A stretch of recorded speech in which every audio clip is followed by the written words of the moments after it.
Chapter 24. Day 4, Saturday. The next morning, Doreen walked out to the garden, considering what to do next. Yesterday had been eventful, but she had just begun to dig into the Jeremy Feldsbar case and didn't want to let it go. Checking out the neighbors should be high on her list. But how to approach the problem? Thaddeus hadn't called her a liar again. Then she hadn't lied to anyone since Mac left. It was stupid to let the bird motivate her actions, since she was happy to convince herself she was doing this for Nan. Which she really was. The last thing Doreen wanted was to see her beautiful sweet grandmother accused of murder. Doreen walked out to the garden, where she'd seen several decent flowers. With gloves on and clippers in hand, she carefully cut off a dozen blooms and walked around to the tulips and picked several long stems. She was delighted to see them still flowering. When she had a collection of cut flowers, she went back inside, grabbed some of the ribbons she'd seen in her grandma's gardening cupboard and made several small bouquets. She planned to walk the neighborhood along the cul-de-sac and at least introduce herself and share some of Nan's garden flowers. Surely that couldn't go over wrong. She collected the first bouquet and walked to the house on the left. She went up to the front door and knocked. Knowing not everyone loved animals, she'd elected to leave the trio at home. An older gentleman opened the front door and glared at her. "What the hell do you want?" She studied his face and wondered if she'd seen him in the gawking crowd outside her place. He looked familiar.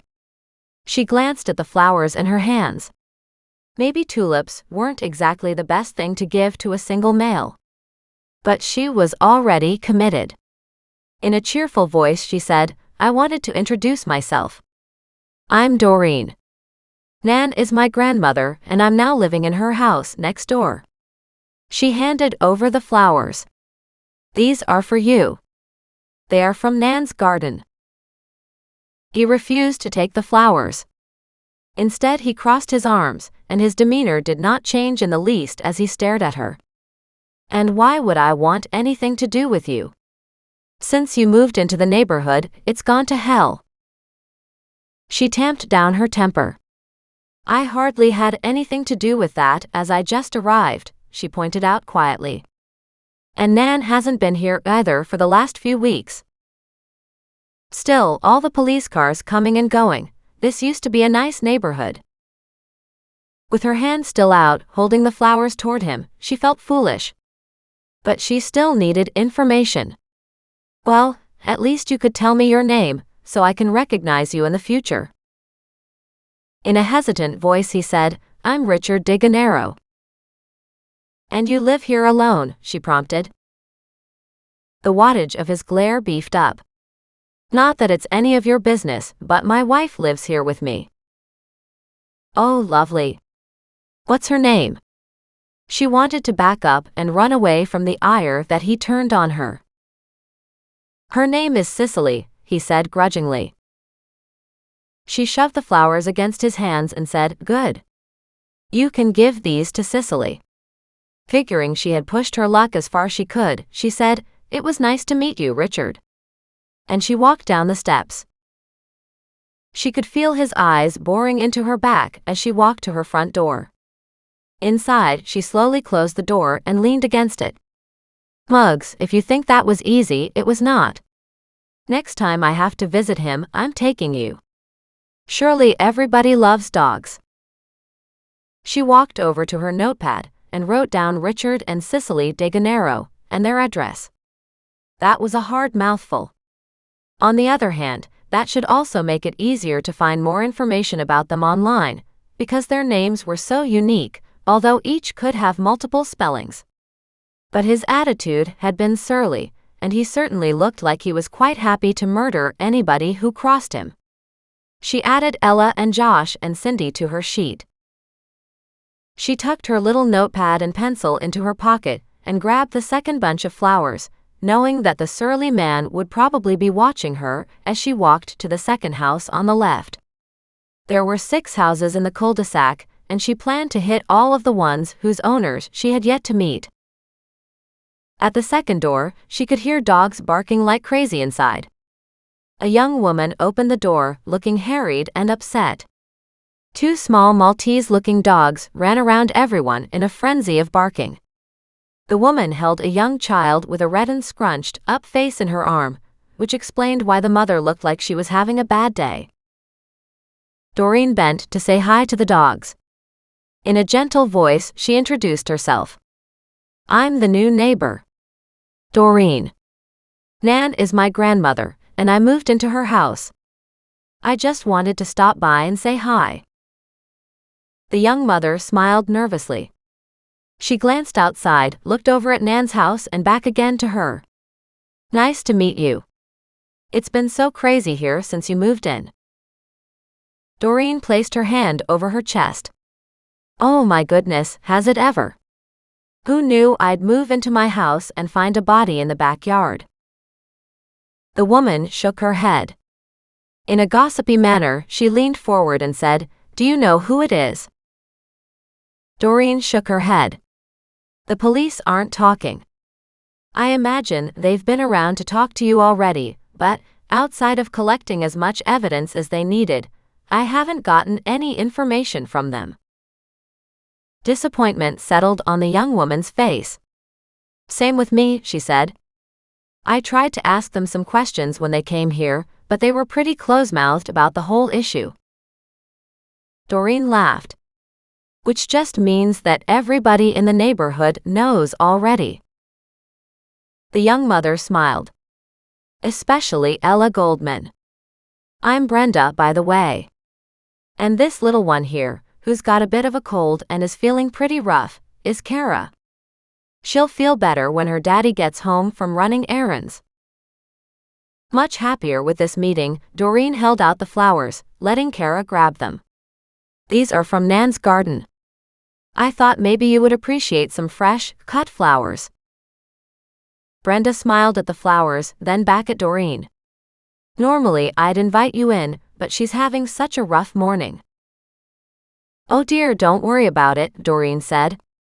"I'm just making the effort to introduce myself to everybody." "You haven't seen my son Travis today, have you? I can't keep track of that boy." Doreen shook her head, frowning. "He said he met you Thursday. He was up a tree." "Oh yes, I did. But I haven't seen him yet today." "He'll show up for meals.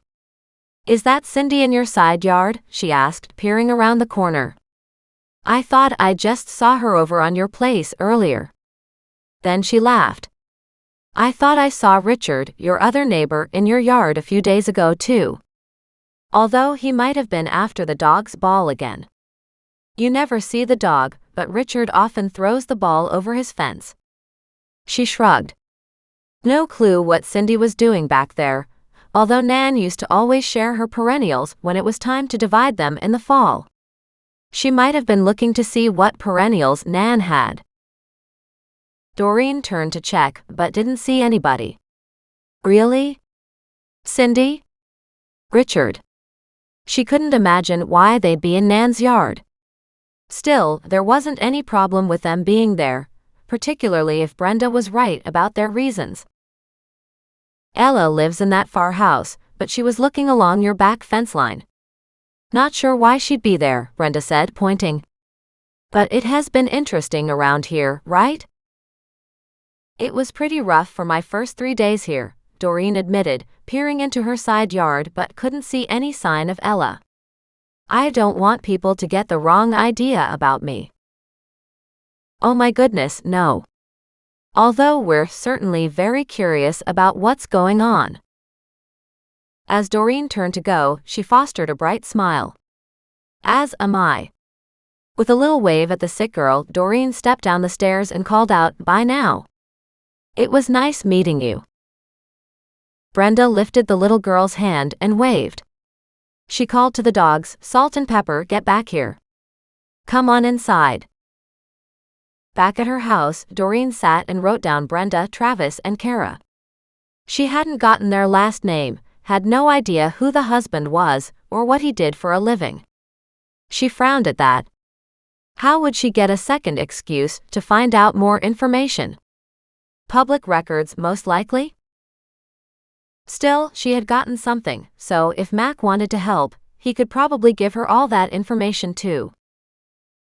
Determined to get this done, she grabbed her third bouquet and walked to the third house on the left. She knocked and waited.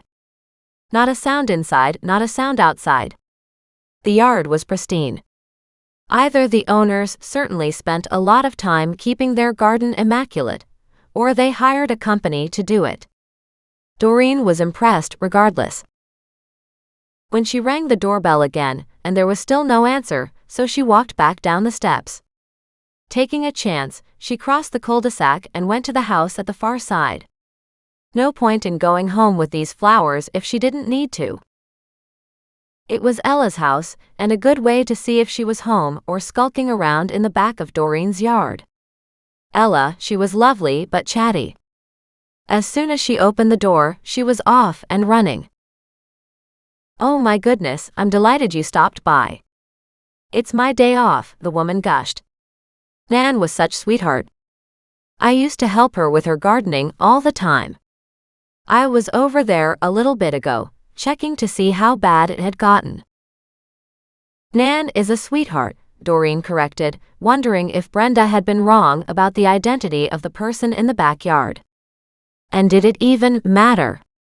"She's quite happy and healthy, living at the retirement home not too far from here." "Oh good. I should probably walk over and visit with her one day," Ella said. She was always so full of stories and had such a great sense of humor. And of course, she set up those betting pools. She shook her head and laughed. "My husband told me, after I lost $10 to her one day, to never sign up for one of them again." She held the door open wider. "Do you want to come in and have a nice cup of tea?" Doreen hesitated and was tempted, but she wasn't exactly sure how that would fit in with her plans. Then she had no choice, as Ella grabbed her arm and tugged her forward. "Don't be shy. This whole neighborhood is one big family." And that gave Doreen an opportunity she hadn't expected. "I've been trying to meet a few of them. What can you tell me about the people here?" Obviously, that was the right question. Soon she was seated at the kitchen table, and Ella was bustling about, turning on the tea kettle, making a pot of fresh tea. In the meantime, she talked. And talked. And talked. Apparently, Mr. De Gennaro used to be in politics. He thought he was above everybody now, even though he was retired. But honestly, according to Ella, he'd been forced out of politics, with a little bit of a shady background in his history. His wife was a sweetheart though. How she ever got stuck with that old prude, Ella didn't know. And then of course, there was Brenda and her baby. And she had a womanizing husband, Ned. Nasty old guy. 15 years her senior, and she was his second wife. But Brenda was just a lovely little sweetheart. The people on the far end were rich snobs. But they were okay when you got to know them. In the meantime, don't expect them to be friendly, Ella cautioned her. "So far, I haven't found too many people to be all that friendly," Doreen admitted. Then again, the events after I arrived wouldn't exactly make anybody overjoyed. Ella sat down, excitement lighting up her features. "Maybe. This place was boring until you showed up." She laughed. "Unfortunately, I found a finger on my first day here, just a few days ago," Doreen said. "I was supposed to be here earlier because Nan moved out 3 weeks ago." Ella shook her head. True. She was busy setting up her new life. So she wasn't here very much. This community needs somebody like Nan. And I must admit, the last year she hasn't been her usual self. She wasn't doing anywhere near the same amount of betting pools, and didn't look as lively. Ella leaned back, her gaze studying Doreen, and added, "Honestly, you injected some excitement to this place. And loads of fun." Doreen silently questioned Ella's definition of fun.